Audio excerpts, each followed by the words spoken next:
తమిళనాడులో ప్రభుత్వ ఏర్పాటుపై ఉత్కంఠ కొనసాగుతోంది. ఇవాళ కూడా గవర్నర్ రాజేంద్ర ఆర్లేకర్తో టీవీకే అధినేత విజయ్ సమావేశమైన నిరాశ ఎదురైంది. ప్రభుత్వం ఏర్పాటుకు మెజార్టీ ఉందని చూపాలని విజయ్కు మరోసారి గవర్నర్ తేల్చి చెప్పారు. మరోవైపు మిత్రపక్షాలతో సమావేశమైన డీఎంకే అధినేత మాజీ సీఎం ఎంకే స్టాలిన్ విజయ్కు మద్దతు ఇచ్చే అంశాన్ని ఆయా పార్టీల నిర్ణయానికే వదిలేశారు.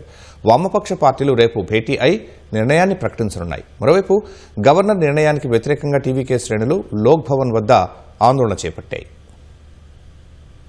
తమిళనాడు అసెంబ్లీ ఎన్నికల్లో 108 స్థానాలతో అతిపెద్ద పార్టీగా అవతరించిన టీవీకే అధినేత విజయ్ నేడు మళ్లీ గవర్నర్ రాజేంద్ర ఆర్లేకర్తో సమావేశమయ్యారు. ప్రభుత్వ ఏర్పాటుకు ఆహ్వానించాలని కోరారు. అయితే తగిన సంఖ్యాబలం చూపాలని విజయ్కు గవర్నర్ సూచించారు. విజయ్తో భేటీకి సంబంధించి తమిళనాడు లోక్ భవన్ ప్రకటన విడుదల చేసింది. ప్రభుత్వ ఏర్పాటుకు తగినంత మెజారిటీ టీవీకే వద్ద కనిపించడం లేదని విజయ్కు గవర్నర్ తెలిపారని పేర్కొంది. మెజారిటీతో రావాలని విజయ్కు గవర్నర్ సూచించారని లోక్ భవన్ వెల్లడించింది. టీవీకేకు 108 మంది సభ్యులు ఉండగా కాంగ్రెస్ మద్దతుతో ఆ పార్టీ బలం 113కు చేరింది. సాధారణ మెజారిటీకి ఇంకా 5 నుంచి 6 సభ్యులు కావాల్సి ఉంది.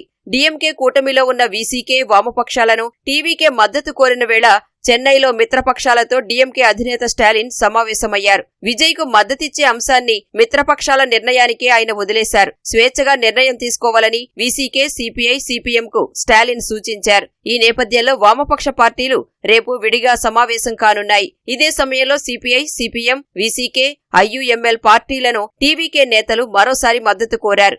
సిపిఐ కార్యాలయానికి వెళ్లిన టీవీకే నేత నిర్మల్ కుమార్ మద్దతివ్వాలని సిపిఐ నేత వీరపాండియన్ను కోరినట్లు చెప్పారు.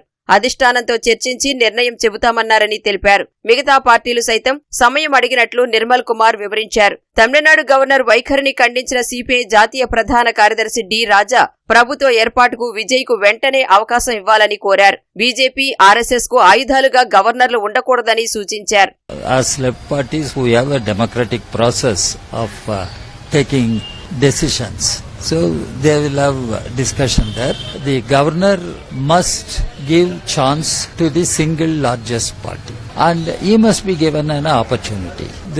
He must be given time to go for floor test and prove his majority. That is the process, that is the practice, that is the convention. Why governor is not doing that? This is what we are questioning.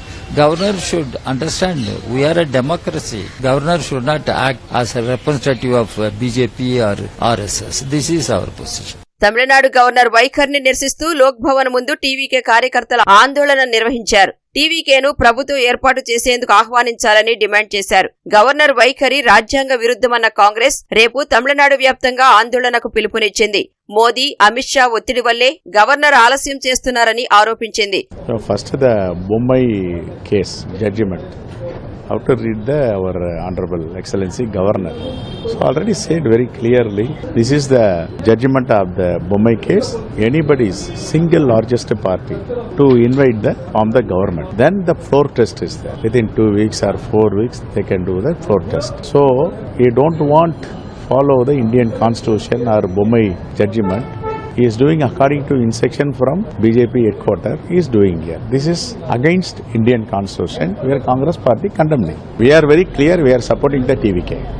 Tamil Nadu governor తీరును నిరసిస్తూ మక్కల్ నీతి మయ్యం అధినేత Kamal Haasan X లో post చేశారు. మెజార్టీని రాజ్భవన్ లో కాదని అసెంబ్లీలో నిరూపించుకోవలసి ఉంటుందన్నారు. ఇదే విషయాన్ని ఎస్ఆర్ బొమ్మాయి కేసులో సుప్రీంకోర్టు చెప్పిందన్నారు. టీవీకేను ప్రభుత్వ ఏర్పాటుకు ఆహ్వానించాలని డిమాండ్ చేశారు. నటులు ప్రకాష్ రాజ్, విశాల్ కూడా ఇదే అభిప్రాయాన్ని వ్యక్తం చేశారు. గవర్నర్ నిర్ణయం విస్మయానికి గురిచేసిందని బీజేపీ నేత సుబ్రహ్మణ్య స్వామి చెప్పారు. మరోవైపు విజయ్ కు అధికారులు భద్రత తగ్గించారు. 2 రోజుల నుంచి విజయ్ వెంట ఉన్న కాన్వాయ్ ను ఆయన నివాసం వద్ద మెటల్ డిటెక్టర్ ను తొలగించారు. ముఖ్యమంత్రిగా ప్రమాణం చేసే వరకు కాన్వాయ్ వద్దని విజయ్ స్వయంగా అధికారులకు విజ్ఞప్తి చేసినట్లు టీవీకే వర్గాలు తెలిపాయి.